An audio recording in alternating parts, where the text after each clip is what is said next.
दोस्तों Realme अपने Realme 16 Pro और 16 Pro Plus को 6 जनवरी को इंडियन मार्केट में लॉन्च करने वाला है। ये तो आप सबको पता ही होगा, लेकिन मुझे पता है कि आप लोगों में से काफी सारे लोगों के माइंड में ये कंफ्यूजन चल रही होगी कि भाई हमें Realme 16 Pro 5G को लेना चाहिए या फिर Realme 16 Pro Plus 5G को। तो डोंट वरी दोस्तों, आज की इस वीडियो में मैं आप लोगों को ये दोनों ही स्मार्टफोन को डिटेल में कंपेयर करके बताऊंगा कि इन दोनों में से कौन सा स्मार्टफोन आपकी नीड के अकॉर्डिंग आपके लिए वैल्यू फॉर मनी हो सकता है। तो चलिए शुरुआत कर लेते हैं सबसे पहले दोनों ही स्मार्टफोन के डिस्प्ले से। तो दोनों ही स्मार्टफोन में आप लोगों को 1.5 के रिजोल्यूशन का OLED डिस्प्ले देखने को मिलता है, लेकिन डिफरेंस ये है कि 16 Pro में 144 हर्ट्ज का फ्लैट डिस्प्ले होने वाला है, जबकि 16 Pro Plus में 120 हर्ट्ज का माइक्रो क्वाड कर्व डिस्प्ले देखने को मिलेगा। तो देखो दोस्तों, अगर आप लोगों को कर्व डिस्प्ले वगैरह पसंद है तब तो आप लोग Realme 16 Pro Plus की तरफ जाओ, लेकिन अगर आप लोगों को फ्लैट डिस्प्ले पसंद है तब तो मैं बोलूंगा कि आप लोग Realme 16 Pro की तरफ ही जाना। लेकिन स्पेक्स वाइज यहाँ पे डिस्प्ले के मामले में Realme 16 Pro बेटर होने वाला है, क्योंकि यहाँ पे 144 हर्ट्ज का रिफ्रेश रेट होगा। लेकिन चलिए अब बात कर लेते हैं दोनों ही स्मार्टफोन के परफॉर्मेंस डिपार्टमेंट की। तो Realme 16 Pro में आप लोगों को MediaTek Dimensity 7300 Max का प्रोसेसर देखने को मिलेगा, जो कि 4 नैनोमीटर के फैब्रिकेशन पे बना हुआ है और इसका Antutu स्कोर 9 लाख प्लस है। जबकि Realme 16 Pro Plus में आप लोगों को Snapdragon 7 Gen 4 का प्रोसेसर देखने को मिलेगा और ये भी 4 नैनोमीटर पे ही बना हुआ है, लेकिन इसका Antutu स्कोर 1.4 मिलियन तक पहुंच जाता है। साथ ही दोनों ही स्मार्टफोन में UFS 3.1 का स्टोरेज टाइप देखने को मिलेगा, लेकिन रैम टाइप यहाँ पे 16 Pro में LPDDR4X का होने वाला है, जबकि 16 Pro Plus में यहाँ पे LPDDR5X का रैम टाइप होगा। तो हाँ, परफॉर्मेंस के मामले में तो यहाँ पर clearly Realme 16 Pro Plus winner है। लेकिन चलिए अब बात कर लेते हैं दोनों ही स्मार्टफोन के कैमरे डिपार्टमेंट की। तो Realme 16 Pro के बैक में आप लोगों को डुअल कैमरा का सेटअप देखने को मिलता है, जबकि 16 Pro Plus में ट्रिपल कैमरा का सेटअप होने वाला है। इसमें प्राइमरी सेंसर दोनों स्मार्टफोन में 200 मेगापिक्सल का होगा विद OIS, और सेकेंडरी सेंसर दोनों स्मार्टफोन में 8 मेगापिक्सल का अल्ट्रा वाइड लेंस होने वाला है। लेकिन टर्सरी सेंसर 16 Pro Plus में आप लोगों को 50 मेगापिक्सल का 3.5x टेलीफोटो लेंस देखने को मिलेगा। और फ्रंट की बात करें तो फ्रंट में दोनों ही स्मार्टफोन में 50 मेगापिक्सल का सेल्फी कैमरा होगा। और साथ ही यहाँ पर दोनों स्मार्टफोन में आप लोगों को Realme का खुद का ल्यूमा कलर एल्गोरिथम देखने को मिलेगा। तो कैमरास के मामले में यहाँ पर दोनों ही स्मार्टफोन ठीक ही है, लेकिन अगर विनर किसी एक को बताना हो तो वो है Realme 16 Pro Plus 5G। तो हाँ, कैमरास के मामले में तो 16 Pro Plus ही विनर है। साथ ही दोनों ही smartphone out of the box Android 16 के साथ देखने को मिलेगा, जो कि Realme UI 7 पे रन करेगा।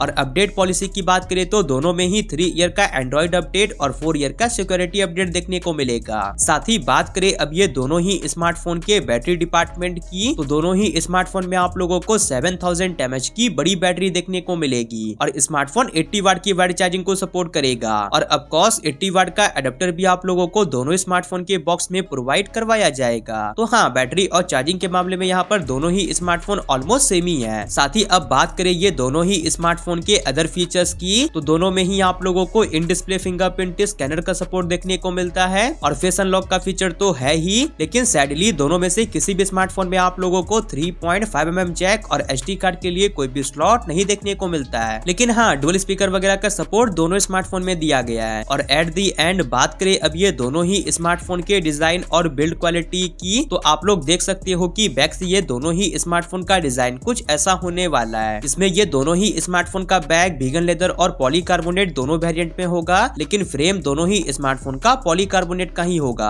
और फ्रंट में कौन सा प्रोटेक्शन होगा इसको लेकर भी अभी तक कोई इन्फॉर्मेशन वगैरह नहीं मिली है। लेकिन IP रेटिंग की बात करें तो IP68, IP69 और IP69K तक की रेटिंग होने वाली है। तो हाँ, डिजाइन और बिल्ड क्वालिटी के मामले में भी यहाँ पर दोनों ही स्मार्टफोन ऑलमोस्ट सेम ही है। तो ये रहा दोस्तों Realme 16 Pro versus Realme 16 Pro Plus का ओवरऑल कंप्लीट कंपैरिजन। लेकिन चलिए अब बात कर लेते हैं ये दोनों ही स्मार्टफोन के प्राइसिंग की। तो देखो दोस्तों, Realme 16 Pro का जो बेस वेरिएंट होगा उसका प्राइस आप लोगों को 25K to 30K के बीच में देखने को मिल सकता है, और जो Realme 16 Pro Plus का बेस वेरिएंट होगा उसकी प्राइसिंग आप लोग मान के चलो कि 30K to 35K के बीच में देखने को मिल सकती है। लेकिन अब बात इस टॉपिक पे कर लेते हैं कि आपको इन दोनों में से कौन से स्मार्टफोन की तरफ जाना चाहिए। तो देखो दोस्तों, अगर आप लोगों का बजट 30K के अराउंड है और आप लोग टेलीफोटो और थोड़ा बड़ा परफॉर्मेंस से कंप्रोमाइज कर सकते हो, लेकिन आप लोगों को फ्लैट डिस्प्ले चाहिए, तब तो मैं डेफिनेटली बोलूंगा कि आप लोग Realme 16 Pro की तरफ जाना। लेकिन अगर आप लोगों का बजट 30K to 35K के बीच में है और आप लोगों को कर्व डिस्प्ले के साथ साथ अच्छा परफॉर्मेंस और अच्छा कैमरा भी चाहिए, तब तो मैं डेफिनेटली बोलूंगा कि आप लोग Realme 16 Pro Plus की तरफ जाना। ये टोटली आपके बजट के ऊपर डिपेंड करता है कि आपका बजट कितने तक का है। बाकी अगर आपकी जगह पर मैं होता तो मैं इन दोनों में से किसी भी स्मार्टफोन को परचेस ना करके Realme 14 Pro Plus को लेता और वो स्मार्टफोन इन दोनों स्मार्टफोन के कंपेयर में अपने प्राइस पॉइंट पे काफी वैल्यू फॉर मनी है। तो अगर आप लोग चाहो तो Realme 14 Pro Plus को भी ले सकते हो, लेकिन फिर भी आप अपना ओपिनियन मुझे कमेंट सेक्शन में जरूर से बताओ कि आप इन दोनों में से कौन से स्मार्टफोन की तरफ जाओगे। बाकी वीडियो पसंद आई होगी तो वीडियो को लाइक करके चैनल को सब्सक्राइब जरूर से कर लीजिएगा और अगर आप मेरी वीडियो को थोड़ा सा हाइप कर दोगे तो उससे मेरी काफी हेल्प हो जाएगी। बाकी दोस्तों मैंने व्यू प्रोडक्ट्स में कुछ प्रोडक्ट्स को टैग किए हैं, अगर आप लोग उस लिंक से जाकर किसी भी चीज को परचेस करते हो तो आपको तो 1 रुपया भी एक्स्ट्रा देना नहीं पड़ेगा, बल्कि उससे हमारे चैनल की थोड़ी सी हेल्प हो जाएगी। तो आई होप आप लोग इतना तो कर ही सकते हो। बाकी मैं मिलता हूँ आपसे अगली वाली नई वीडियो के साथ, तब तक के लिए बाय।